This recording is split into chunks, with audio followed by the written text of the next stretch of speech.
Okay, so welcome everyone. We will now start the webinar. Be aware that we will have questions and answer at the end of the session. So if you have any question, you can click the Q&A widget and start asking your questions. We will answer it at the end of the session. So Nir, please go ahead. Thank you, Noah, and hello everybody. Thank you for joining us for the DOCK webinar. We are at the DOCK. For the listeners that hear about us for the first time, we're early stage investors that actively invest and promote startups that are targeting the port, shipping, and logistics sector. You are here at the fourth and the last webinar of the DOCK webinar series, and this time a special episode that we co-host together with the Digital Hub Hamburg, with our partners from Hamburg. Johannes, please. Yes, welcome, Yom Tov, and good afternoon from my side from Hamburg. My name is Johannes. I'm the Managing Director of the Digital Hub Logistics here in Hamburg, and we are very proud and feel honored that we are your special guest on your last webinar of this series, which has been great so far. Congratulations on this one. We here at the Digital Hub Logistics do exactly what we do now and this afternoon, trying to create a platform, bringing people together along the entire logistical value chain, startups, corporates, and of course, having the harbor at the heart of our city, the maritime world plays a very special role in this. And I'm therefore also very happy to have two guests here with us. Hello, Stefan. Hello, Philippe. Yeah, thanks very much. Hello, everyone. I'm Stefan, Head of Business Development at Zeaborn. I'm really happy to be here today. And hello, everyone. This is Philippe from Closelink. Nia and Johannes, thank you very much for having us and looking forward to a great session. Okay, thank you. So all of you are here at the DOCK webinar. A few sentences about the DOCK webinar series. So we are hosting a series of corporate startup collaboration that the criteria for choosing those ones that you feature here on the screen are the ones that demonstrate specific use cases where the crisis that all of us are experienced is actually bring opportunity during it. Places where the COVID era is holding within also opportunity to play as an innovation and digitalization catalyst for the industry. And we had a few very interesting webinars in very different areas of the ecosystem, from digital bill of lading to the future autonomous vessel with the partners that you see here. I must mention that I'm humbled to see among the participants of this webinar people that coming from Japan, from Singapore, from Sweden, from Israel, from Greece, Cyprus, the US, France, and many other countries. So thank you all for joining us. It's great. I just remind you that all along the session, the Q&A section will be open. Please feel free to ask and inquire, and we will have 10 minutes at the end of the webinar to answer. Now, let's introduce the panelists and the companies they are represent. So, Stefan, please go ahead. No, thanks very much, Nia. Yeah, as I just said, I'm the head of the business development at Zeaborn Ship Management. This is a team which consists of 9 men and women based in Europe and in Asia. A few words to my career. I started in 1991 in the banking environment. I worked in the corporate department, and later on I moved to the mergers and acquisition side. And I ended up in the early 2000s in shipping. I worked for the largest shipping bank in the world at that point in time. And in 2010, I switched to the other side of the table. I became the CFO for Europe for a US-based shipping company, which was owned at that point in time by a New York private equity firm. Right. And then since 2017, I'm with Zeaborn, and I'm heading up the business development team. So maybe I say a few words about Zeaborn Ship Management, who we are, what is our background. So on the one hand side, yeah, Zeaborn is really a pretty young company, Zeaborn Ship Management, as you can see, right? It was founded by the takeover of Bertram Rickmer's Ship Management in 2017. Then half a year later, we took over from his brother, ER Schifffert, and 1 year later from Klaus-Peter Off, the tanker division.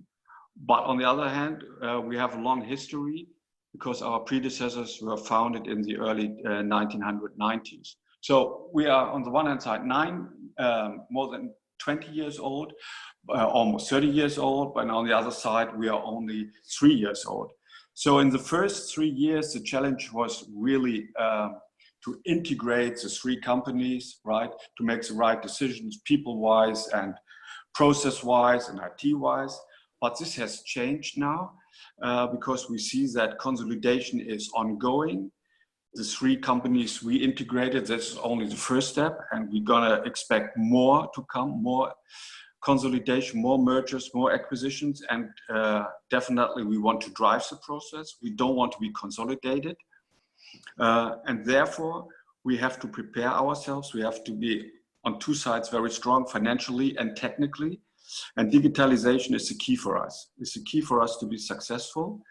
Unfortunately, we can't develop all the digitalization needs on our own. This is impossible. Our business model is to be a ship manager and not to be an IT firm. So there are things we can do and we can't do, but what we definitely can do is, and what we have done is, we are teaming up with the right people and the right companies who can help us to get there where we have to be. And definitely Closelink and Philippe is a very good example what we are after. We want to team up, what we say, was best in class, right? So with people with experience who can help us to get there in order to manage our next steps. And this is exactly how we define business development. And this is what Zeaborn Ship Management stands for. And to give you a further overview, we are based in Europe and in Asia. In Europe, the global headquarters is in Hamburg, and headquarters for Asia is in Singapore.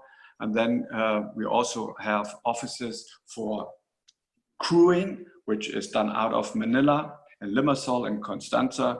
And in Shanghai, we are there with the brokerage arm. Our fleet comprises 123 ships, all different segments. So from more than 70 container ships, from the very small ones to the big ones. So big ones mean they can transport more than 13,000 TEU. Then of course, we have bulkers from the very small ones, from handy size, handy max, up to the very big ones, to the Cape size, with more than 200,000 deadweight tons. Bulk tankers. Tankers, it's primarily oil and chemical, and MPP, this stands for multi-purpose. And you may not know, everyone, what is multi-purpose ship. Very broad speaking, everything you can't put into a container ends up on an MPP vessel.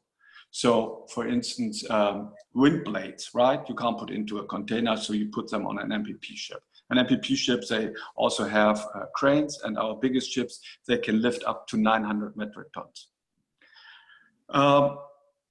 Affiliations, one sentence to all of this: UN Global Compact and Container Safety Forum. We have signed up on it, and what we are standing for and our principles are that we have signed up for the area of human rights, labor, environment, and anti-corruption. Right? There are no compromises in all of these four matters. What I've just mentioned. These are crucial for us and for our seafarers. Neil? Thank you, Stefan, for this great introduction of Zeaborn. And Philippe, please go ahead. No, please, you. Yeah, thank you very much. Hello, everyone. As said, I'm Philippe. I'm one of the founders of Closelink and managing director. Maybe a couple of words about my past as well. I do have a commercial background after studies that I conducted started in international business administration, I was given the chance to start into a sales role within the BP group. So I started as account manager and later on as a key account manager in the department of marine lubricants. And my job back at that time was to manage and obviously win ship managing customers, mainly in Germany, Benelux, and on Cyprus. And part of my job was also obviously to negotiate framework contracts with these companies so that we could supply their fleet globally. One interesting fact is that I started working in that department in September 2008, which was quite a stressful time, as we all know. So I experienced the full blow of the financial crisis on the industry and its aftermath. And during that time, especially during the months that followed and the increasing pressure on costs, process efficiency and transparency, I tried to sort of push forward a couple of projects within the BP group, but eventually decided to leave BP and to start my own venture. And this I did in 2016. I left BP, and then the same year, I started my own venture together with two partners, which today is Closelink. Now, a couple of words to Closelink before I go into the hard facts, so to speak. To me, it is very important to mention that Closelink actually consists of a couple of heterogeneous people. So people that have different backgrounds, but that pursue together the same goal, which is to actually make an impact, which is a nice goal to pursue. And we actually are looking forward to support companies in the shipping industry in this transition area, as we call it. Now, some hard facts, just as I said, Closelink was founded in 2016, end of 2016. I did so together with my colleagues, Eike and Tobias. And back then, actually, with nothing really more than an idea and a whiteboard, to be honest. So I'm pretty proud to say that today we are a team of 10 people with diverse backgrounds, as said. So I do have the business background, a colleague of mine as well, many years of such. But we also have people purely from the technical side or product management side. And we are located in Hamburg. Today, we offer a functioning product. We sell that to customers. We work in projects such as with Zeaborn. And you know, it is live and it is functioning. And maybe a couple of words to our funding strategy. We are funded by business angels so far, and we look forward to most probably start a Series A funding round in the course of next year. Thank you very much, the two of you, for this nice introduction. Stefan, starting with you, I think you've given us and our audience a very good overview of what Zeaborn stands for, where Zeaborn comes from, where it is at the moment, where it wants to go. You've also touched upon a few challenges already. Could you guide us a little bit deeper into what the challenges of ship management are these days, and yeah, how these challenges look a little bit more in detail, please? Absolutely, yes, Johannes, can do. Let me start with our 4 pillars of success, because that makes it easier to understand where our challenges are currently. So safety is the most important thing for us. Safety is in our DNA, right? We have to make our ships safer day by day, because that's not only good for the seafarers, that's obvious, and their families. It's also good for our customers. It's good for the ship owners. It's good for the banks. And at the end of the day, it's good for us too, right? For our reputation. So safety, no compromise on that. And to get there is one key issue is transparency. Our customers, our shareholders, and also our business partners, just like Closelink, they have every right to get the transparency they need, right? We have to open our books. We have to be transparent, open, and really open-minded to achieve our goals. I'll give you an example, right? We want to save costs. Not only we want to, we have to. It's a must. There's so much pressure in our segment, right, that the cost cutting and keeping costs under control is vital. And you can't achieve this if you are reluctant to open your books. How can Closelink be successful if we don't share even our secrets with them. So it is vital for us, and it's vital for Closelink. So it's vital for both of us in order to be successful. Because this leads then to the next step, next to protection. Because the ships, some of them cost almost 200 million, right? A big amount of money, and it's not only the ship owner who is interested in the protection of his assets, it's also the financing bank, right? The clients, the charterer, the cargo holder who has their cargo on board. This is all linked together, and you all have to protect their interest. And that's what we define under protection. And all of the safety, transparency, protection ends up in reliability. If you are not reliable with what you're doing, you can't be successful. And to give you a number, 99.8% is the number of our technical availability, which you have to have, right? But coming to the second part of your question, the challenges. So as I just mentioned, cost control is so vital. And as I just said, our two main costs are, on the one hand side, it's crew. Crewing is the most important part, and the second part is lube oil. So crewless ships, do we have them? No, we don't have them. Can we work on this part? Yeah, we can work, but not now.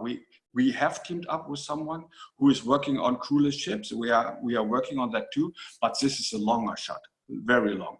So to earn the low-hanging fruits first is that we have decided to concentrate on lube oil. And lube oil, this is where Closelink comes into the play. But not only that they help us to save to manage our cost, it's also that they ensure process efficiency. What does that mean for us? We have to become leaner, faster, less complicated, and less mistake prone, right? I'll give you an example. When we call the captain, and we are still doing this, right? And then he has to fill out Excel forms, right? He sends this over, there are mistakes in it. You have to call him back, right? What do you mean? Oh, I can't read this number. All these things. It's so complicated and it takes so much time. Why don't we go already now into the next step, that we team up with someone who can help us, that someone press the button and then we get it online. Not only we, the client gets it, the owner gets it, the banks get it, everyone gets it. And all of a sudden we have another form of transparency here. Very good. So to take part in the digital transition, right? This is not only that we want to take part, we also want to be ahead of it and we want to drive it. Yeah, we need to be ahead of our competitors. And as I said in the beginning, the first years were driven by consolidation. Now it's digitalization. And unfortunately, we can't do this all in-house. So we have to team up. And Closelink is one of those partners. We have others as well, for instance, for digital logbooks. But when it comes to the cost cutting and the most important part, it's really Closelink and Philippe. Well, thank you, Stefan, for this one. I have to mention that this is truly insightful to hear a ship management company talking so boldly about transparency for the customers and for the vendors and for all the stakeholders, and also for the openness that's still rare somewhere, somehow in the industry, about collaborate and not to trying to solve everything in-house, but also to think outside the box and share the challenges with partners in order to find the perfect solution for your customers and for your users internally. So now, Philippe, if you can dive into Closelink and how you specifically help Stefan and Zeaborn Ship Management to tackle these challenges of transparency, cost reduction, and availability. Sure, thank you, Nir. I must admit that we experienced the same boldness and openness here when we were discussing going into a common project with Zeaborn, actually. So that was a bit new to us as well. But what struck me was the way we started our conversation.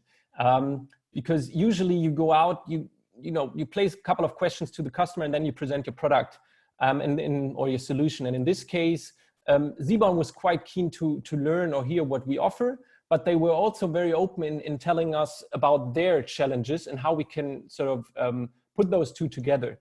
So as Stefan just said, apply full cost control. The first question that I would raise is, all right, where do you look at? Full cost control, there are several means to it. Where do you want to start? This is what we can offer.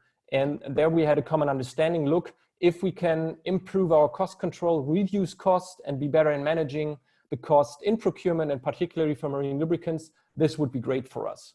Now, the second thing is, and we hear that a lot, is how can we improve our internal processes, especially as a ship manager?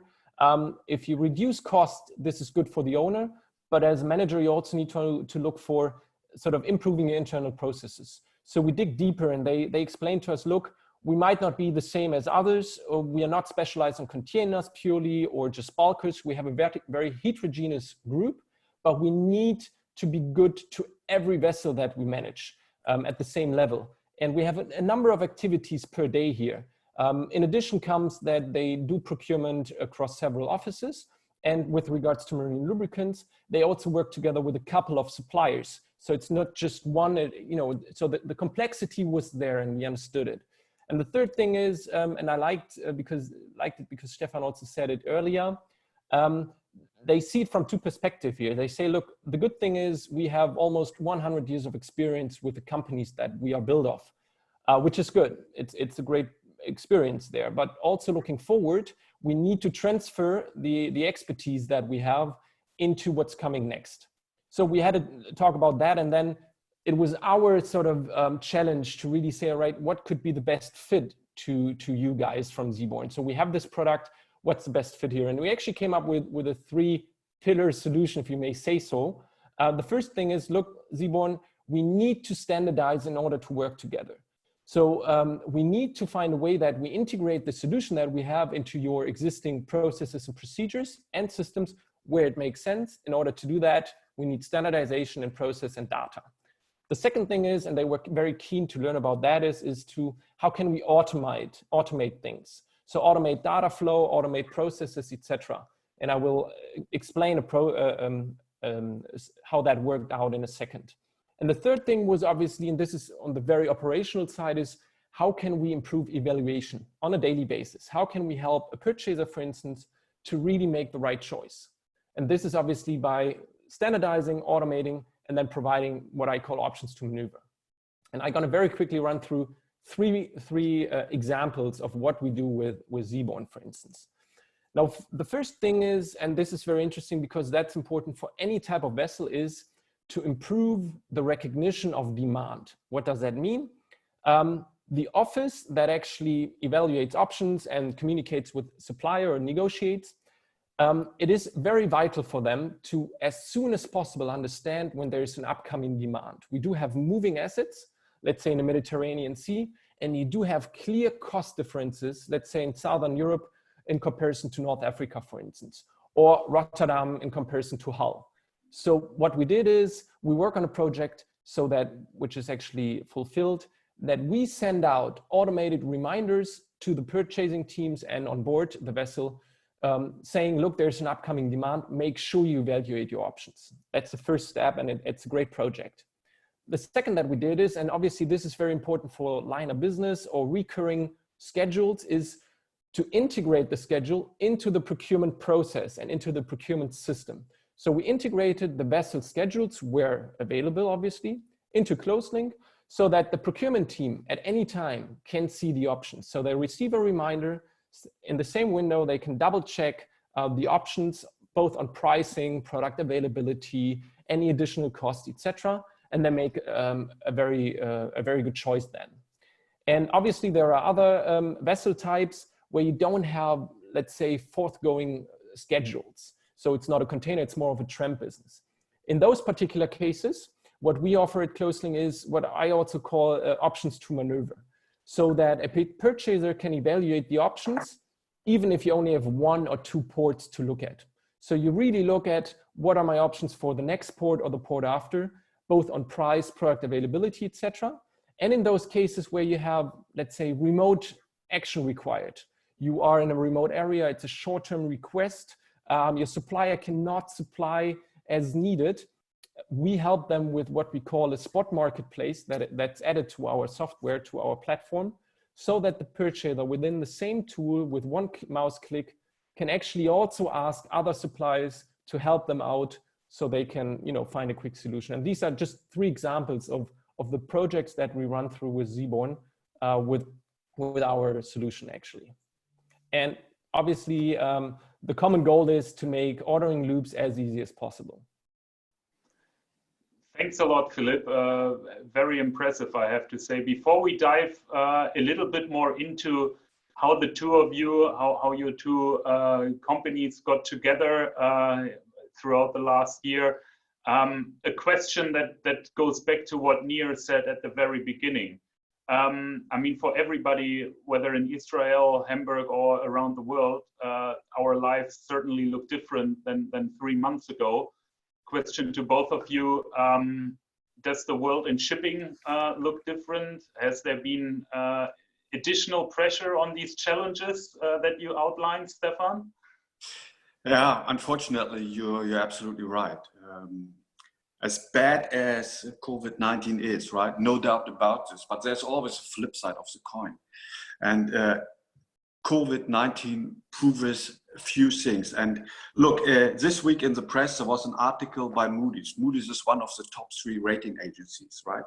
And they say that COVID-19 puts more pressure on cost effectiveness than ever before. The selection in the market is stronger than ever before. This is the survival of the fittest, right? So it has proven that our concept, teaming up with companies like Closelink, right? Bringing down the cost, right? Getting more efficiency is the right way going forward. COVID-19, if anyone needed a proof for this, right? COVID-19 is it, right? There's no doubt about this. So it is bad, no doubt about this, right? But it proves that everyone has to prepare himself for the future. And the earlier, the better. If you're starting now, hopefully it's not too late, I can tell you, right? Because again, pressure is there and cost is so much in the focus of everyone. So for us, honestly, I think we were a bit ahead of the curve, right? By starting our project, right? Looking much more deeper into digitalization, teaming up with several companies who can help us to get there, right? So at the end of the day, COVID-19 for us has only proven that we are right. But I do not know how it has been for you, Philippe. Was it more a threat or more another evidence that your product is the right one? Have you seen more, let's say, Philippe, more demand currently? Well, thanks, Stefan, for throwing the ball over. This is great. I think I agree with you. There are always a couple of points to this. So from what we might fear or what we need to consider is that the full thread of COVID and of the flow of trade globally, that will have an impact on the industry, and we know that. And we need to look into the next 6 to 12 months what the real impact is. But the fear, if you might call it, that we have is that companies do struggle so much with themselves that projects such as ours, working with us, might be postponed to, let's say, a better period, right? So we might see projects that get delayed by COVID-19 because those companies have a lot of things to struggle with. Now, having said so, we could also see in the past couple of weeks some positive impacts, if I may say so, right? So one thing that I can mention is I do hold continuous online calls with customers, and we were able to win new customers in the past 2 months purely via online calls and online introductions, guiding those through the tool and our solutions, and have discussions online, and it worked out well. And I actually, from customers or potential customers, we hear some examples of how they were able now in this period to actually push forward projects they had issues to push forward before. And I just give you one example. One company that we're working with now, they told us, look, we were always trying to look into a solution to sign up invoices digitally. This was still an analog process, and they still had to print out things, run through the company, get a signature, and then hand it over. Now, it was a project for, I don't know, a couple of months to get that digitized, but it got postponed. Now, after the point that everyone was sent home and started working from home, they implemented that solution within 1 week. And it's a shipping company. They said, look, we don't have any chance. What are our options? And within 1 week, they transferred the entire invoice sign up to an online tool. And I think this is a positive example. So to sum it up, there are risks to it, but I think someone that is a sort of a first mover that's trying to look forward, they will still talk to us, and they are maybe even more keen to look into solutions that help them manage cost control and transparency. Okay, interesting. We here at the Digital Hub, we see it a lot that large established corporates with many decades of experience, they come to our co-working place here in the city of Hamburg and look out for startups, look out for ideas for new innovative ways, services and products forward. Stefan, you are basically in that camp, on that side of the camp, and given back what you told about Zeaborn and the history of the companies before Zeaborn that made up Zeaborn, why didn't you actually go with all your challenges to the established business contacts that you must have had over the last years, companies that are around a little bit longer than Closelink, so to say? And on the second mark on that one, what were the obstacles maybe that you discovered when approaching Philippe and his team? Mm-hmm. Yeah, coming to your first question, Johannes, so it was definitely not a choice for, this project we do as a startup, definitely not, right? Or you can say maybe, because they might be cheaper, right? We go with that, definitely not. We don't go for the cheapest, we go for the best solution. And it is obvious that Closelink offered the best product, right? Of course, we have looked around, right? Also with the established companies, with other startups, but it was obvious. And why is Closelink, or why was Closelink the obvious choice? They have the experience, they know the market, they know the product inside out, they have the know-how, they are very ambitious, right? They go the extra mile and they want to be successful. And all of this, we want to be too. We are ambitious, we need to be successful. So it is like gloves for your hands. It really fits perfectly together. But of course, we had challenges, and not only one, but I tell you the major one we had. And the major one, this comes back to shipping. And shipping, and we as an old established shipping company, right? Some people want to protect their department. Oh, we have always done it like this. Why should we do it? It's working. So it has to come this, that we want to do it, that we want to make the change, that we need to make the change, that we have to open the books. This has to come from the C-level, from the CEO, COO, right? That they make the clear call, right? There's no way around this. We have to team up with those companies who have the know-how, who knows how to do it in order to get there where we have to be. So that was really the major obstacle. Of course, on the way there are always nitty-gritty things, but that was not the major obstacle. The major obstacle was to convince the people inside, right, to work together. And now, after the project has been done, everyone says, yeah, it was the right step to do it.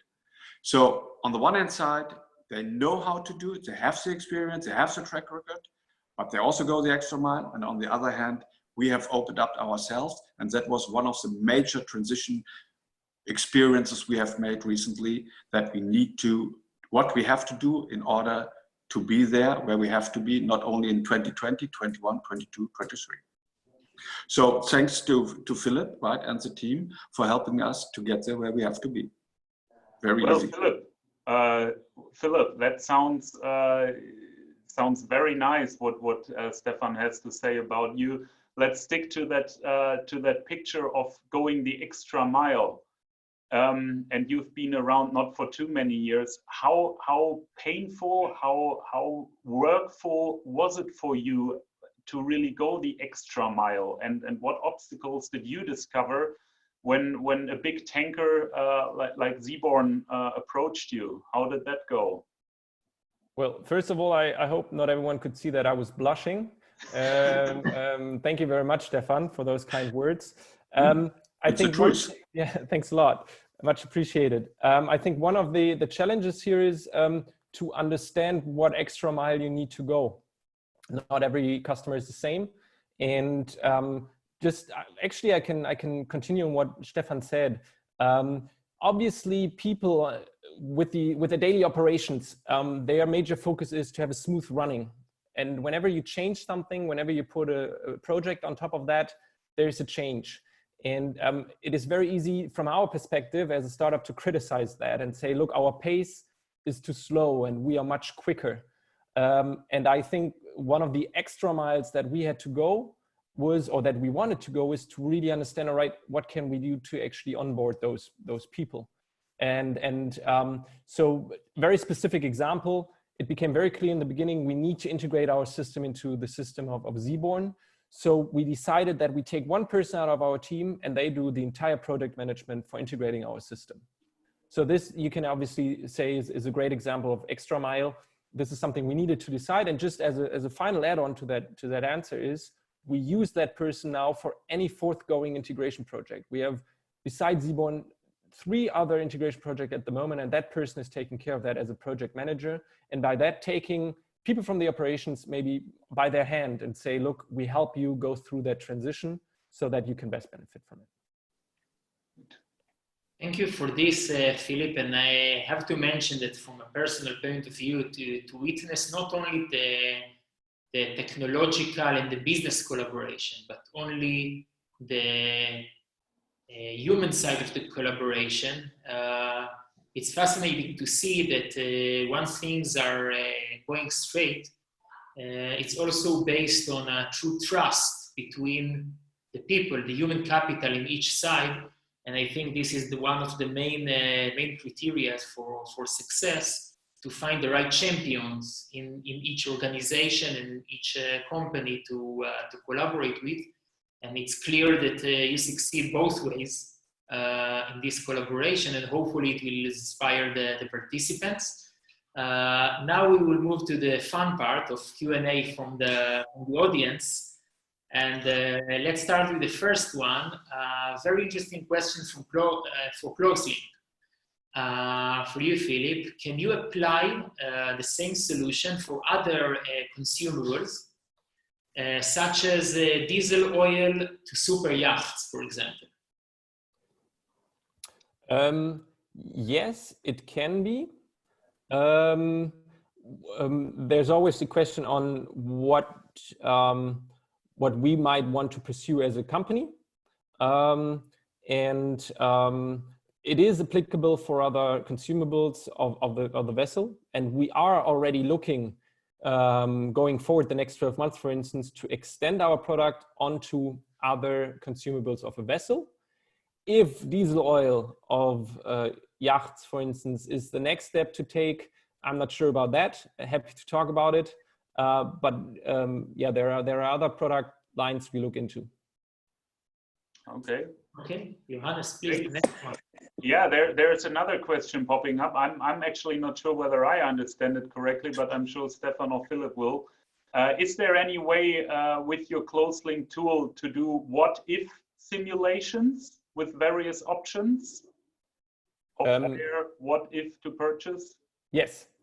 So obviously today we focus purely on lubricants, but actually that is one of the major features that we offer to our customers, if I get it right, so that the purchaser actually can compare several options. So to be more specific, they can really say, I do have one contractual term, two contractual terms or more.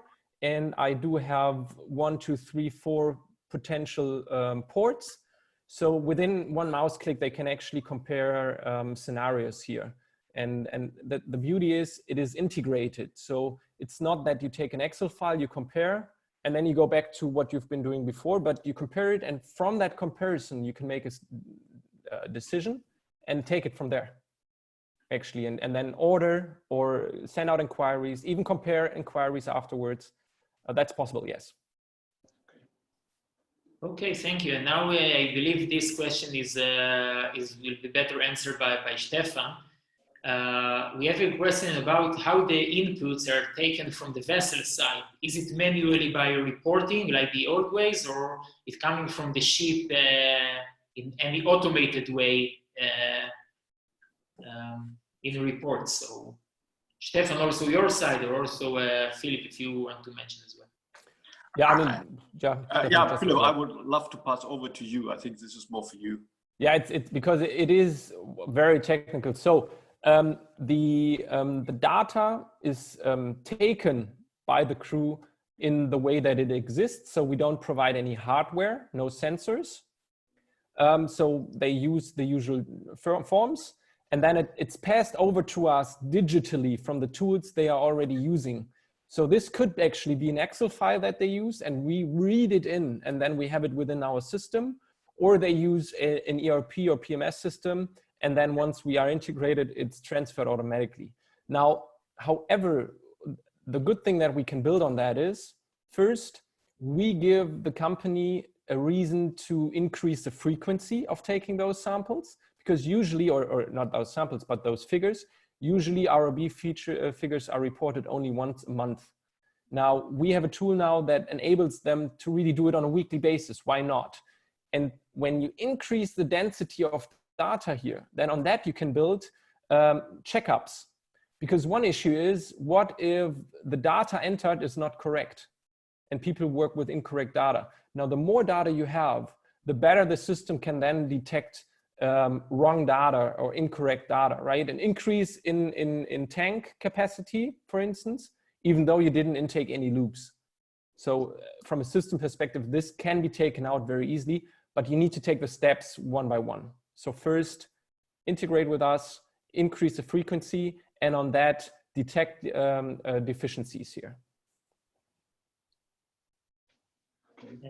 Stefan, if you don't want to add, I have additional layer of question regarding the fit that we experience also in other solutions.